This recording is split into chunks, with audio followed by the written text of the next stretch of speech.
from me. And what had happened? So I had drove my car. Car I'm driving right now. I drove my car.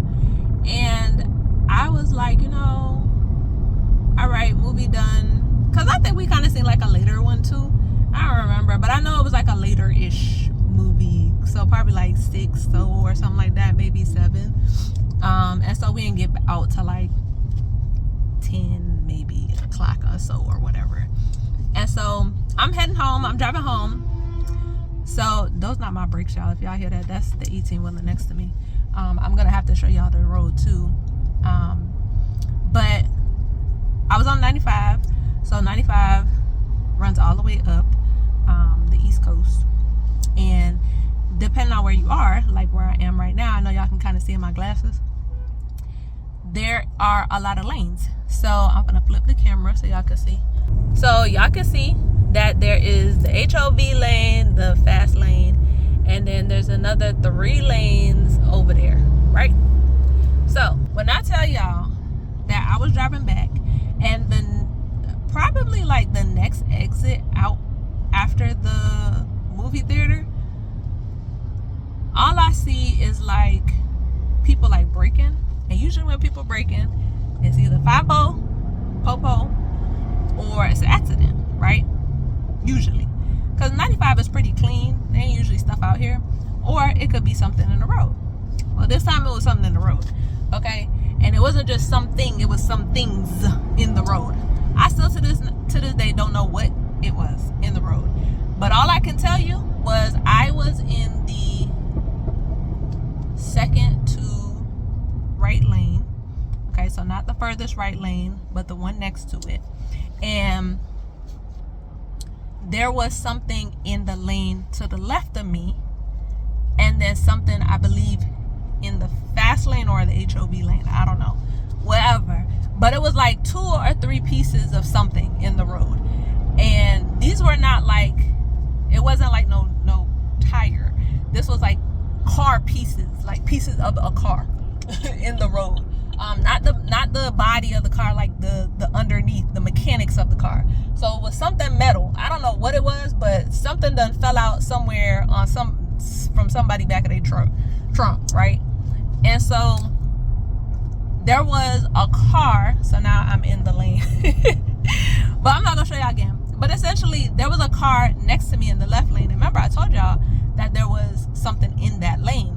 So that car swerved. But when he swerved, he hit the piece into my lane. And so I tried to swerve and miss it, but I didn't. I clipped it. I almost missed it, but I didn't. I clipped it. And so when I clipped it, it clipped my front driver's side. It clipped my front driver's side tire. And so I was like, dang, like what the heck was that? Because I couldn't swerve too much. I don't remember if there was somebody on the right of me. I can't remember if there was somebody on the right of me. But yeah, so it clipped my tire. And then when I tell y'all, bro, like there were so many cars and trucks and 18-wheelers lined up for like the next mile on the shoulder. I mean, bruh, I ain't never seen that many cars on the shoulder. Okay, when I tell you it was so many, I mean it was literally like legit back to back cars for the next mile. And that's like back to back. And then as you continued on, they essentially kind of like, it spread out more. But there was still cars on the shoulder from whatever the heck was in the road. But like, bruh, I don't even know. It had to be like maybe, it had to be like a good, maybe like 10 miles is the last time I started seeing like people. Like I'm telling y'all, like it was, whatever the heck was in the road, it messed up a lot of people. So before, now mind y'all, this only the first exit after I done got on the 95, right? So I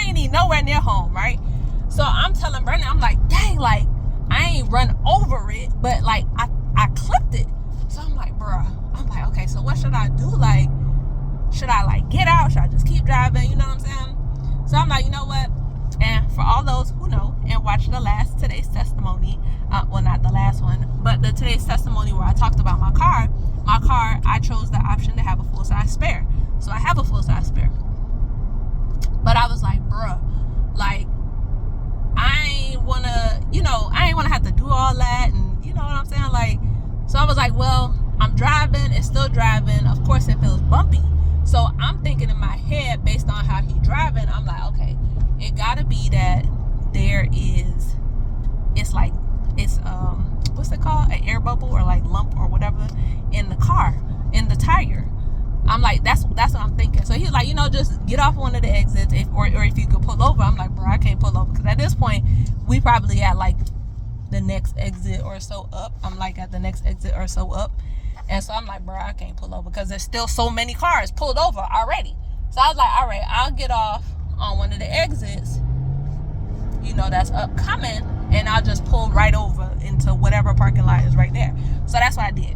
So I went and I looked at the tire, and it wasn't like a lump right there. So it didn't actually form a lump yet, but I can see, the white residue from whatever the heck it did. So I can see the scratch, essentially, the scratch in the tire. But it's scratched in like maybe like 2-3 places. I can't remember. But the lump wasn't formed in the tire yet. And so I'm like, okay. I'm like, all right, well, I'm just going to keep riding. Right?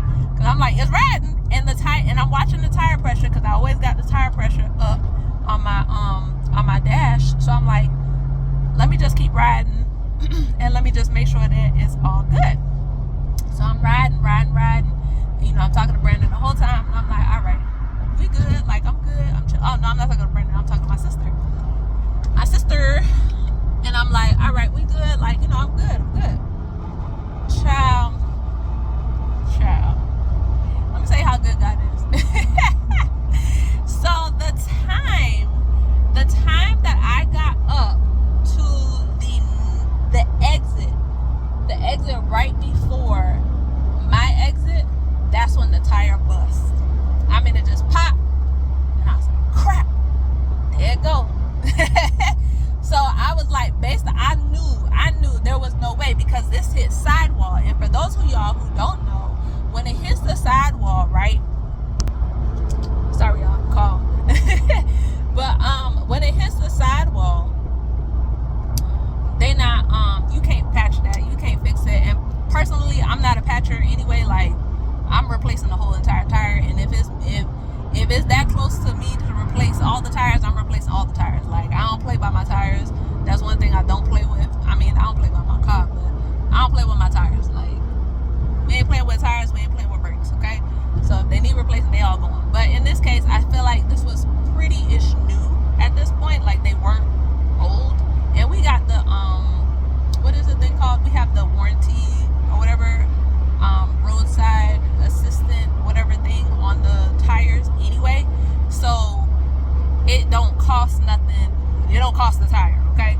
It costs like, whatever, I think $100 or something like that to do it. So whoever buying tires, or if you've never bought tires before, definitely put that roadside assistance for whatever it is. If it's $20 or whatever the case is, put it on. Because especially if you got tires like mine where they cost $500-$600,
curb, nothing like that. The whole tire ain't pop off. Again, it was just, the tire just popped, thank God.